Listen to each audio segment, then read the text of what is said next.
Today, we spend 100 days in the Pokemon world. In that time, we have to do as much as possible, including things other than becoming the champion, like catching some cool Pokemon, participating in daily events like the cool bug catching contest, and of course, collecting berries. We'll be playing through Pokemon Crystal version for this Pokemon challenge video, since Crystal has a lot of daily events that will fit well with this challenge, so that way we can focus more on our own adventure through Johto and the Kanto region, as opposed to just focusing on key battles. If you think that's cool and want to support the channel, consider leaving a like since it helps a ton, and also consider subscribing since most people who watch my videos aren't even subscribed yet. One of the coolest things about the Johto region is how it's inspired by Japan, and chances are if you're a Pokemon fan, you're also a fan of other Japanese media, a lot of which has merchandise exclusive to Japan that can be hard to get if you live in the US like I do. That is where Buyee, the sponsor for today's video, is here to help. Buyee is a proxy Japanese shipping service that makes ordering stuff from places like Amazon Japan,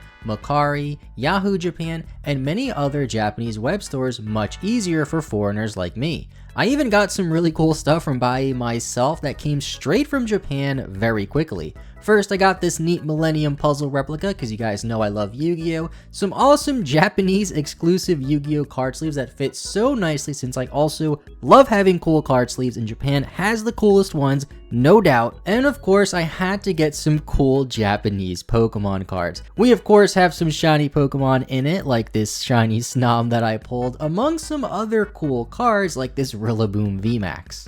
If you want some cool Japanese merchandise yourself, use my Buyee link in the description and get a 2,000 yen coupon off of your first purchase, which is roughly $20 US. And by using Buyee, you can buy anything from Japan. Our journey begins bright and early, 8 AM on Sunday morning, where we get a call to pick our very first starter Pokemon to begin our journey. On the way to the lab, we see this rude red-haired kid staring into the Pokemon lab, and I pick Cyndaquil since that's the first starter Pokemon I picked when I first played through Gold and Silver. And I named it Twitch, and so if you don't know, I stream a lot of Pokemon stuff on Twitch, which you should totally check out, linked in the description. Professor Elm then tasks us with traveling all the way to Mr. Pokemon's house far off, and on the way there we make it to Cherry Grove City, where this guy gives us a tour, and I decide to rest up in this town for the night in the nearby Pokemon Center. On the next day, we continue our journey to Mr. Pokemon's house, learn a bit about berries, my favorite, and encounter some cool Pokemon along the way that I can't wait to catch once we finally get access to Pokeballs. At Mr. Pokemon's house, he lets us rest up a bit since we don't have a lot of Pokemon right now,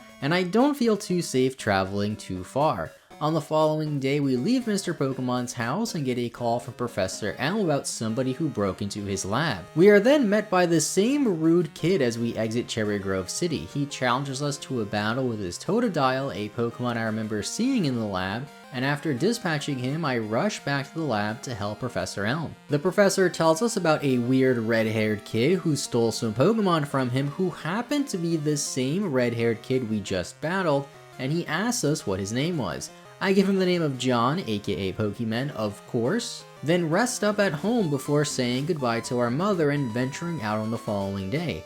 Day 4 is when things really begin. We learn how to catch Pokemon, get access to Pokeballs, and I use those Pokeballs to catch some Pokemon. First I catch a ladybug because I thought it was cute and I named it Buggy. Then I go into the dark cave, which is indeed dark, and I catch a Zubat because one mini challenge I want to accomplish in these next 100 days is to get a Crobat. Then we make it into Violet City. With more Pokemon at our disposal, I'll feel safe having longer days and doing more things, so I take on the Sprout Tower next. Our Pokemon level up a lot here, and I try to switch train Fangs the Zubat a little bit here, and try to boost its happiness overall. At the top of the Sprout Tower, we see our rival John being rude as always to one of the sages. The sages then battle us as well and give us the Flash HM as a reward that we'll need to use later.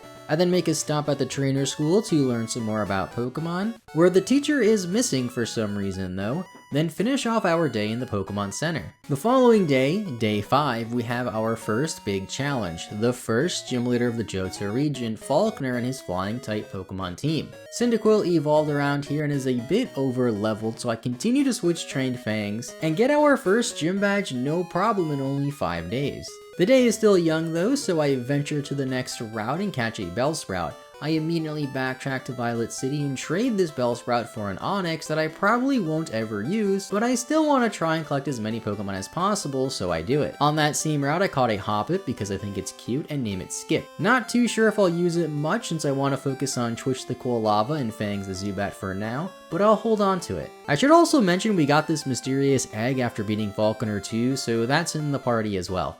I continue along this pretty long route and to the entrance of the Union Cave where this weird man is selling Slowpoke tails for exorbitant prices. I'm a bit tired from battling the gym and traveling so far, so I rest up in the Pokemon Center and start planning for tomorrow. On day 6, we head through the Union Cave, meet Kurt, and take on Team Rocket in the Slowpoke Well of Azalea Town. I continue to use Fangs to level it up since I've really only been using our starter Pokemon so far, and we have 100 days together, so I don't want to use the same single Pokemon every single day. We clear out Team Rocket pretty easily though after getting poisoned, but luckily have this Pizzin Berry, or however you say it. Then Kurt gives us some of his balls that he made from apricorns, and I leave some with him but forget to pick them up the next day because I already left town. I then decide to train up the team a little bit to fight Bugsy on the following day. On day 7, 1 week into our journey, I head into Bugsy's gym with our head held high bright and early. It's Sunday, although the day of the week doesn't really become too relevant until at least we reach Goldenrod City, so I want to get there pretty soon. Bugsy wasn't too bad though, although Fangs has no flying type moves yet. It's still able to clear out most of the gym with the help of Quilava. John then appears to battle us in another rival battle, and I notice he has a Zubat as well, so you know what that means, honor battle time between our Zubats. I send out Fangs, but of course get supersonic and hit by so many confusions that I end up falling, losing the honor battle, then ultimately losing the whole battle because I couldn't beat his Croconaw. Since it's still pretty early in the day and the Pokemon Center is only like 20 feet away, I heal up and challenge John again. This time our Zubat bests his Zubat to win the honor battle, and I use our random low-level Pokemon as death fodder to heal the rest of our team, mainly just Fangs and Quilava. After defeating him, we go through the Elex Forest, get the Headbutt TM for later so we can headbutt some trees and appear on the next route. I visit the daycare on this route where we get another egg, and I leave Ladybug here to level it up a bit, and I also caught an Abra which I named Spoon. It's night now, so we don't have too much time to spend in Goldenrod City today, but I do manage to trade that Abra we just caught in Goldenrod City for Muscles of the Machop. Our original egg then hatches into a Togepi, and because it's Sunday, I check out the Goldenrod Underground and give Fangs a haircut to try to boost its happiness. The next day is Monday, so the bargain shop is open in the Underground, so I spend most of the day shopping and being a tourist. If you don't know about the bargain shop, you can basically buy rare items that are definitely not stolen for cheaper than you would normally sell them for in the regular department store, so I bought some items from this guy and then sold them in the department store and just made a profit. I also get a bike, lose a lot of the profit while gambling, but do have enough coins to get another Abra that I named Forks this time. At night, I train Muscles the Machop a bit for Whitney's normal type gym so that the following day we can use Muscles against her and lay waste to her team in 2 shakes of a lamb's tail with type trumping fighting type moves. This gym is infamous for being rather difficult, but Muscles made it super easy, and Muscles in general is really good at this point of the game. And now that it's Monday, I get the radio card and tune the radio to a special station that makes finding Pokemon easier. I'm not sure if this helps in the bug catching contest, but it is open, so I go over there and check it out with the radio on. We get lucky and catch a Scyther that I named Paper Cut, but somehow only come in 3rd place from the contest and get a Goldberry as a reward, while 2nd place also had a Scyther and 1st place just had a Venonat. Something about this outcome just doesn't seem right to me. I just continue across anyway with our new Scyther and see this weird tree blocking our way. We are told we have to get a squirt bottle back in Goldenrod City in order to make it to move though. I head back to this city, and the next day I come back to the tree, turns out it's a Sudowoodo, and I caught it, allowing us to progress into Ecruteak City, one of my favorite cities in all of Pokemon. Here we meet Bill, who is just casually making a time machine all by himself, and he gives us an Eevee that I named Fry in honor of Bill's futuristic studies, and because I wanted to evolve into an Espeon, so hopefully it does. Now that it's nighttime though, I catch a Stantler because it only appears at night and it's a pretty rare Pokemon in general, and head back to the Pokemon Center of Ecruteak City to rest. The next few days kind of blur together since I spent most of this time in Ecruteak City, but I'm able to take on the Ecruteak Dance Theater and all the Kimono girls to see all of their cool evolutions, see the Burnt Tower where we meet Yucine, a crazy dude who's obsessed with Suicune, and win another honor battle against our rival, then immediately fall into some weird hole, somehow don't die, and see these weird legendary Pokemon. Since I nearly just broke my neck falling through the floor here, I rest up, and on day 12 I clear out the junior trainers in Morty's ghost type gym with Fangs and his type jumping move Bite. The other egg we got from the daycare couple hatched into a Smoochum, further filling out our Pokedex, and I decide to take a break for the rest of the day so we can battle Morty and his motley crew of ghost-type foes on the 13th day because that seemed somehow fitting, especially since we're right around Halloween as this video goes up, assuming I get it done in time. I spent pretty much all of the 13th day trying to reach Morty, and this battle goes a lot easier than I thought. Fangs is fantastic here, and I really want to do whatever I can to have Fangs evolve into Crobat soon, although his Gengar was a bit annoying with hypnosises.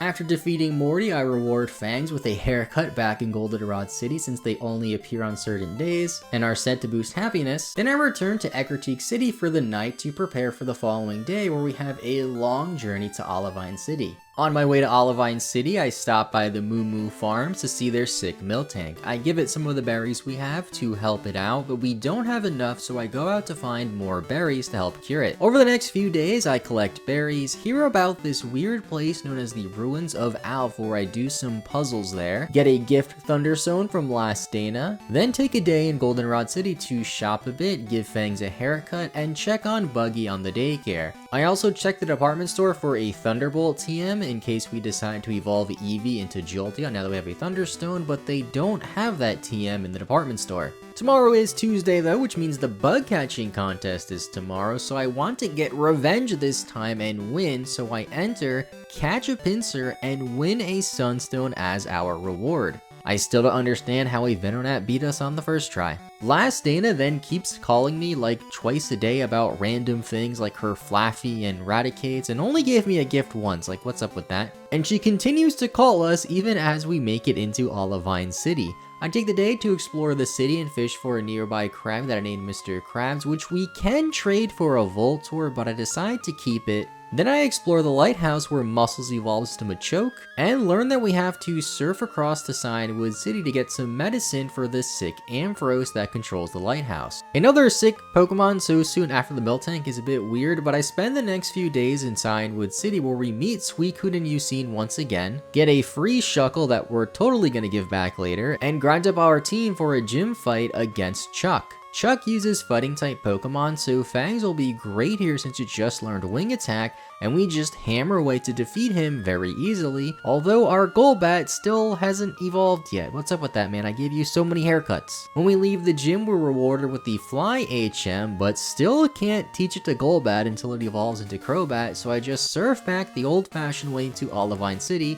give Ampharos the medicine, and now that it's feeling better, Jasmine returns to the gym and waits for us to challenge her. I wait until the next day to challenge her, and Muscles is able to type trump her steel-type foes pretty easily, although this is the point of the game where the levels start to get a bit weird as her Steelix is level 35, which is quite the big jump, and between now and the 7th gym badge, the levels still continue to be a bit weird. I then take a couple of days to get to Mahogany Town as we make a pit stop along the way in Ecruteak City, and there's a lot to do around Mahogany Town right now. The first thing we do on this lovely Tuesday afternoon is check out the Lake of Rage. There's some sketchy stuff going on here with Team Rocket, Radio Waves, and this shiny Gyarados, so I fight the Gyarados, but it ends up knocking itself out in confusion, and we didn't catch it. I didn't really mind this too much though, since everyone uses the red Gyarados when playing through a Johto game. Granted, it would have been a really easy way to get a shiny in this challenge, and I would rather have our Krabby as our water Pokemon anyway. As we exit the water though, we see Lance, who asks us to help him investigate in the nearby Rocket hideout,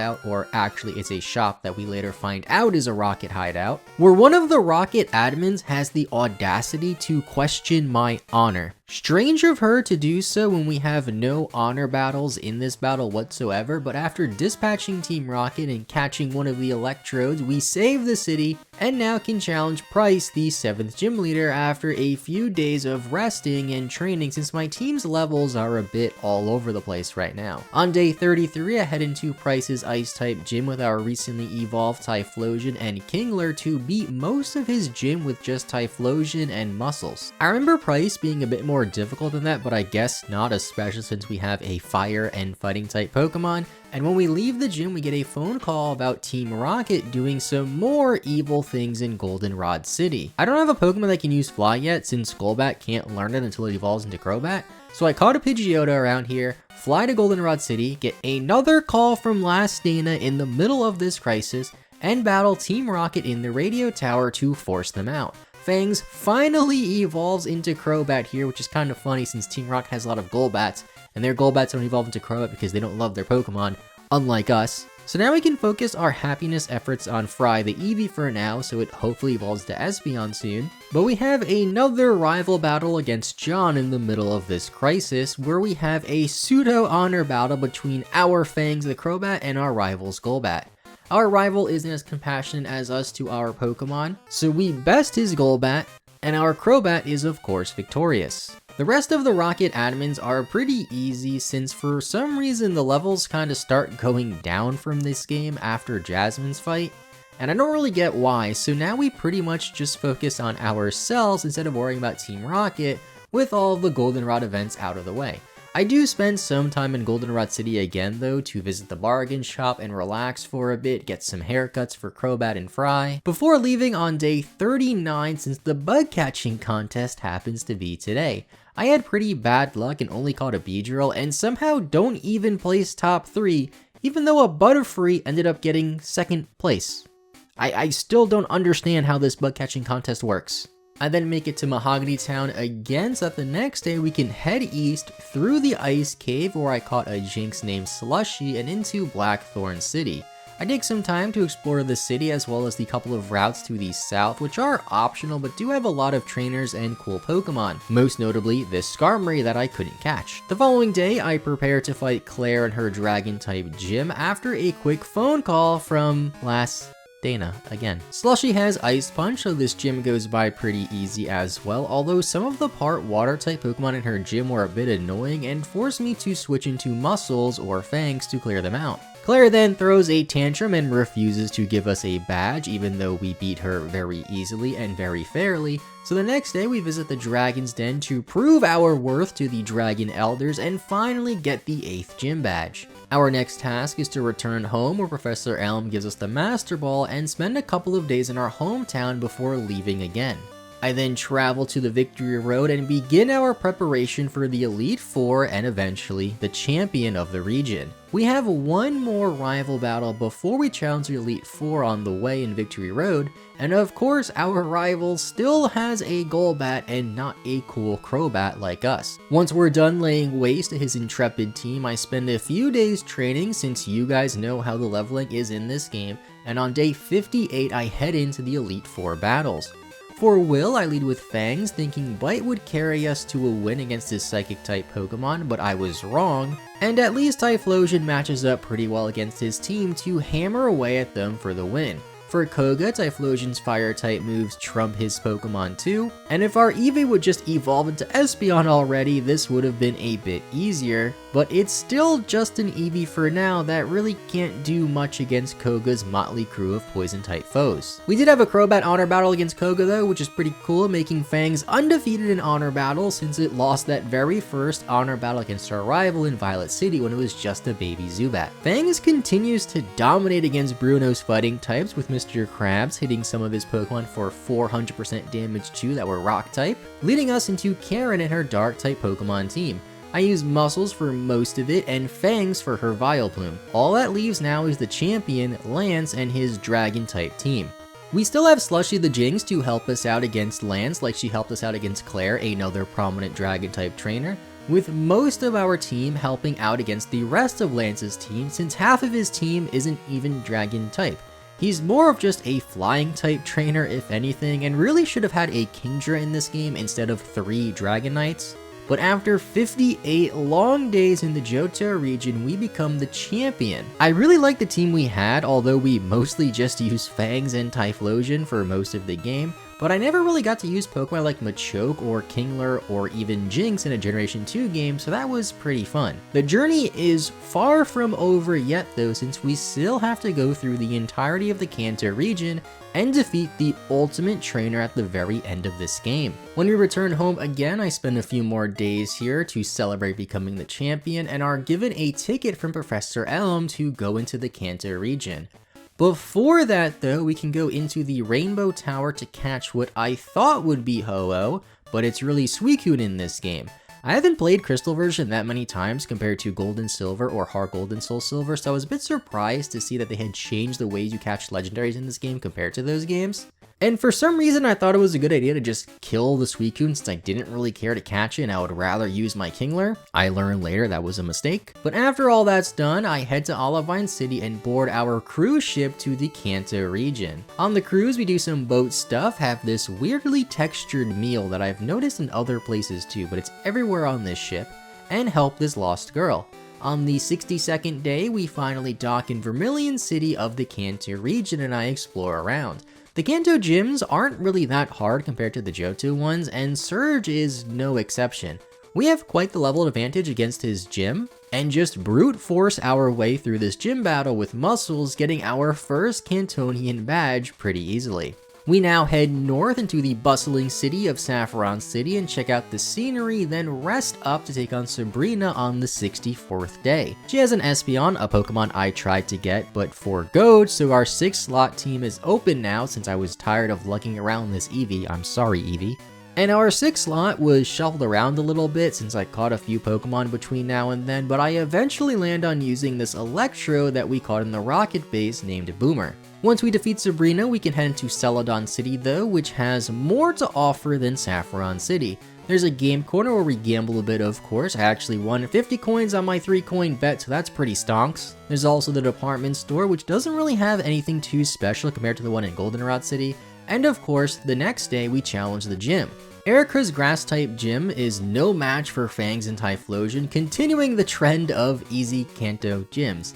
Next, we cruise down the cycling road into Fuchsia City, where there's only one trainer on the cycling road in this game, by the way, kinda weird. And Fuchsia City got pretty neutered in this game compared to what it was in Red and Blue, since it lost the Safari Zone. I did catch a Nidoran female nearby though, since I haven't caught a Pokemon in a while, and I did plan on evolving it into a Nidoqueen later on. We then rest up and take on Janine's Poison-type Pokemon gym on the following day after a quick chat from Last Dana.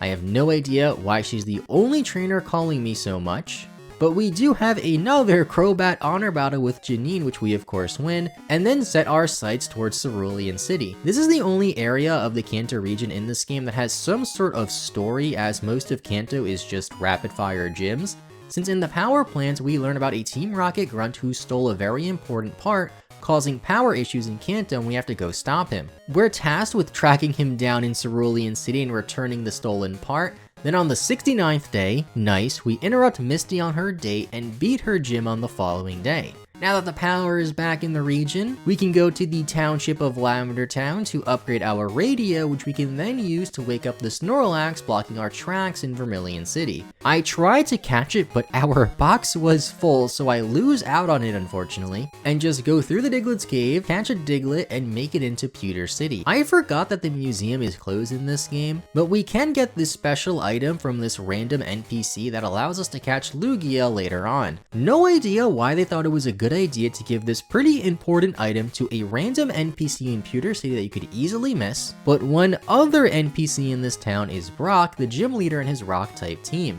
Mr. Krabs lays waste to his team in 2 shakes of a lamb's tail, and since it's Monday, I check out Mount Moon where we have another rival battle and get to see these dancing Clefairies. I thought we would also get a Moonstone, but we don't end up getting one. I think maybe I was supposed to use Rock Smash on this rock, but didn't have it. So I guess that means no Nidoqueen for us. I then spend the next few days going through Viridian City, through Pallet Town where we visit Red's hometown as well as Blue's house, and the professor, and then surf into what's left of Cinnabar Island. Blue is chilling here, and once he gets beamed into the heavens, we get a call from Last Dana. Blaine's gym isn't too far off from here though, as he temporarily relocated to the Seafoam Island since his gym kind of got in a volcano. And his team is also weak to Mr. Krabs, making this battle quick, leaving just one more gym leader in Kanto already. I spent a couple of days training and heading to fight Blue, but I severely underestimated his team. The Kanto gyms were all so easy up until now, but Blue just destroys us, so I spent a few more days training for a rematch, which goes by a lot easier as we have something to hit just about everything on his team super effectively, including Boomer the Electro to hit his Gyarados for 400% damage. On the next day, I go back to Johto to catch that Lugia with a Master Ball once and for all, but I don't add it to the team. The reason is because I already have a flying type Pokemon in Crobat, and Crobat's kind of our ace Pokemon, and the final trainer we have to fight in this game doesn't have a legendary on their team, so I decide not to have legendary on our team either. I also learned that we can't catch Ho-Oh at all since I killed the Suicune, and you need all 3 of the legendary bees to catch Ho-Oh in this game, so that was my bad. It's been 82 days so far and we're so close to 100, and while I would have liked to spend those days tracking down the legendary beast and catching Ho-Oh, I just train until we can do the final challenge on the 100th day. We do some sightseeing in that time of course too, and we could do some other daily events that don't really matter too much, so I just focus on grinding for now. And on day 100, I challenge the final trainer we need to face to complete this run. I'm talking about Last Dana on Route 38. Okay, just kidding. I did battle her though, and her Flaffy, since she calls me every single day talking about her stupid Flaffy for some reason. But the real trainer we have to fight is none other than Red on top of Mount Silver. I get most of the team to around level 80 and lead with our starter Pokemon Typhlosion against his Pikachu to one-shot it. We also then one-shot the Espeon, then I go into Electrode on his Blastoise and also one-shot it. So far this battle is going by really well. After that, Red sends out his Snorlax, which Muscles takes care of, then Mr. Krabs serves his Charizard into the ground. All that's left now is Red's Venusaur, which gets type trumped by Fangs. I couldn't think of a better Pokemon than our ace Pokemon Fangs to finish off this 100-day challenge for us. And after a couple of flight type moves, we defeat Red on the 100th day. This was a lot of fun to do, although it was basically just a regular old playthrough of Pokemon Crystal, a lot like how I would do when I was a kid, where sure I would focus on doing the battles, but I feel like most of this video was focused on other things and not just the battles. Again, sure, it was basically a regular Let's Play, but hopefully it was titled in a way that I hope is good for that weird YouTube algorithm, and I hope you still enjoyed it. Crystal is one of my least played Pokemon games since I typically play Heart Gold if I want to play through Johto, but Crystal still has its fair share of differences and nostalgia for me. I still remember getting this game for my 6th birthday and playing it a lot and getting lost in the ruins of Alph with my Feraligatr. I love the way the game looks, and it's hard to believe that this game was on the same console as the original Red and Blue games, and those were quite the mess. If you did enjoy the video though, consider leaving a like, as one like helps a ton, and subscribe for more Pokemon videos. Check out my other Pokemon videos as well, since I'm sure you'll like those if you like this one. And let me know in the comments down below if you want to see any more 100-day Pokemon challenges in the future. With all that out of the way, I want to thank you so much for watching. Hope you have a good rest of your day. I'll see you all next time, and bye-bye.